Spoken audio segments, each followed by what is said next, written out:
Hello students, तो आज हम अपने clear your concept in 5 minute की दूसरी सीरीज में आ चुके हैं। एक ऐसा इंपॉर्टेंट टॉपिक लेके जो कि 11th के बच्चों, मतलब 11th क्या, केमिस्ट्री वाले हर बच्चे को बहुत कंफ्यूजन करता है।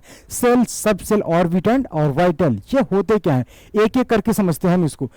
सबसे पहले देखते हैं ऑर्बिट क्या होता है। ठीक, ऑर्बिट ये जो न्यूक्लियस के अराउंड ये जो फिक्स पाथ होता है, न्यूक्लियस के अराउंड ये जो फिक्स पाथ होता है जहां पे इलेक्ट्रॉन रिवॉल्व कर सकते हैं, जहां पे इलेक्ट्रॉन रिवॉल्व कर सकते हैं उसको ऑर्बिट कहते हैं। और जब ये इलेक्ट्रॉन रिवॉल्व करने लगते हैं, आप देखिए, जब ये इलेक्ट्रॉन रिवॉल्व करने लगते हैं इस न्यूक्लियस के अराउंड, तो फिर उसे क्या कहते हैं, सेल कहते हैं। ठीक है, ये अंतर आप ध्यान में रखना। जहां पर इलेक्ट्रॉन रिवॉल्व कर सकते हैं पर अभी कर नहीं रहे हैं, जहां पर इलेक्ट्रॉन रिवॉल्व कर सकते हैं उसको, उस पाथ को ऑर्बिट कहते हैं। और जब इलेक्ट्रॉन यहां रिवॉल्व करने लगते हैं, चक्कर लगाने लगते हैं, तो फिर इस अब ये क्या हो गया, सेल हो गया।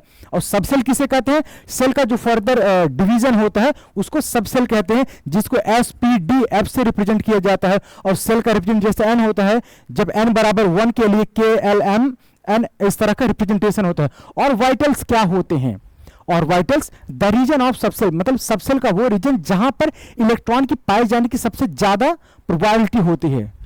रीजन, सबसेल का वो रीजन जहां पर इलेक्ट्रॉन पाए जाने की सबसे ज्यादा प्रोबेबिलिटी होती है उसको कहते हैं हम ऑर्बिटल कहते हैं। ठीक है, अच्छा ये भी देख लीजिए, अगर जो भी आपका सबसेल है SPDF, जो जहां पे इलेक्ट्रॉन सबसे ज्यादा पाए जाने की प्रोबेबिलिटी होती है, S सबसेल में एक ऑर्बिटल, P सबसेल में 3, D में 5, F में 7, और फर्दर इसी तरीके से आप इसको आगे लिख सकते हैं। ठीक है, आगे एक एक करके हम इसको समझते हैं। ठीक, ये रहा आपका न्यूक्लियस। ठीक, न्यूक्लियस में n बराबर 1, 2, 3 एंड 4,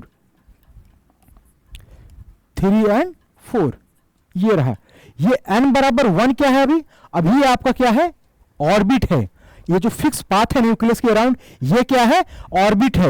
लेकिन अच्छा इस अभी ऑर्बिट है। ठीक, अब जब इस ऑर्बिट में इलेक्ट्रॉन हमारा, जब इस ऑर्बिट में हमारा इलेक्ट्रॉन रिवॉल्व होने लगेगा, तो अब ये क्या हो जाएगा, अब ये सेल हो जाएगा। ठीक है, अब ये क्या हो जाएगा, सेल हो जाएगा। ठीक, n बराबर 1 के लिए अगर इस सेल का, अब इस सेल को बोले कि ये कौन सा सेल है, तो इसका नाम होता है K।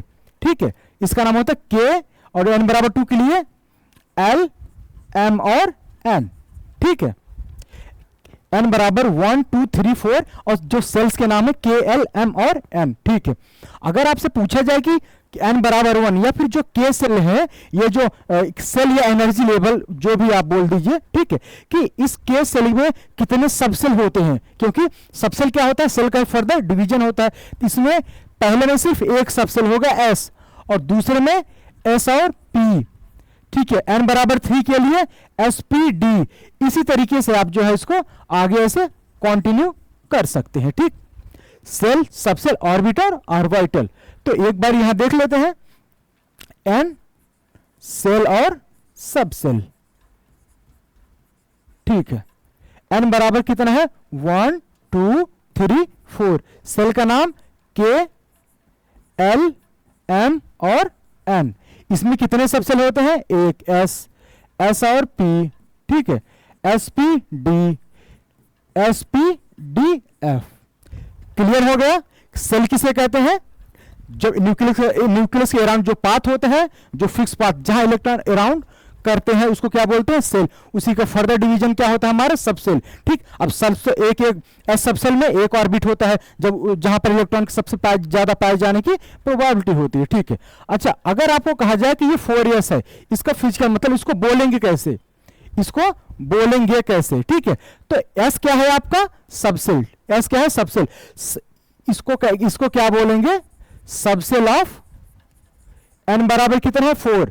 n बराबर कितना है, 4th main cell, 4th main cell. अगर इसी तरीके से आपका 3D आ जाए तो ये क्या, इसको क्या बोलेंगे, D क्या है आपका, subcell, subcell of 3rd main cell. ठीक है, subcell of 3rd main cell. अब नेक्स्ट आ गया कि इनका हमारा रिप्रेजेंटेशन होता है इलेक्ट्रॉन कॉन्फ़िगरेशन में। आप देखते होंगे हाइड्रोजन को 1s1, हीलियम को 1s2, ठीक है। तो न्यूक्लियस के जस्ट अराउंड, जस्ट बगल कितने सबसेल हो, तो एक एस में एक इलेक्ट्रॉन। यहां पर इसी तरीके से हीलियम में 1s2, इसमें एक ऑर्बिटल मैक्सिमम 2 इलेक्ट्रॉन आ सकते हैं, 1s2। इसी तरीके से कार्बन का 1s2 2s2 2p2, तो 2 इलेक्ट्रॉन आपका एस में आ गए और 2 इलेक्ट्रॉन सेकेंड ऑर्बिटल 2s में और 2 2p में। इस तरीके से आपका ये रिप्रेजेंटेशन जो दिखाया जाता है, ठीक है। नेक्स्ट क्या है, चलो हमने सोडियम ले लिया, ठीक। सोडियम का ये रहा आपका इलेक्ट्रॉनिक कॉन्फ़िगरेशन, ओके, ठीक है। अब हम एक बार पूरा इसको कंक्लूड करते हैं, ठीक। हमने ऑर्बिटल लिए, ये हमने क्या लिए, 2 ऑर्बिटल लिए, ओके। इन 2 ऑर्बिटल लिए, इसको हमने 2s कहा, इसको हमने 2p कहा, ठीक। तो अभी आपको पूरा एक साथ कंक्लूड कर रहे हैं, ये आपका 2s हो गया, ये आपका 2p हो गया, s और p आपके क्या हो गए, सबसेल हो गए। ये जो 2 दिया गया है n बराबर 2, मतलब ये आपका है L मेन सेल, क्या है आपका ये L सेल या फिर सेकेंड, इसको जो है मेन सेल बोलते हैं, ठीक। अब ये जो S सबसेल है आपका, ठीक, ऑर्बिटल S और P। अच्छा, P सबसेल को आप जब रिप्रेजेंट करते हैं तो ये 3 मतलब P डंबल शेप होता है ना, तो जिसके अराउंड होता है, अगर x एक्सिस के अराउंड है तो 2px, y के अराउंड है तो 2py, z एक्सिस के अराउंड है तो 2pz करके इसको हम इसको रिप्रेजेंट करते हैं, ठीक है।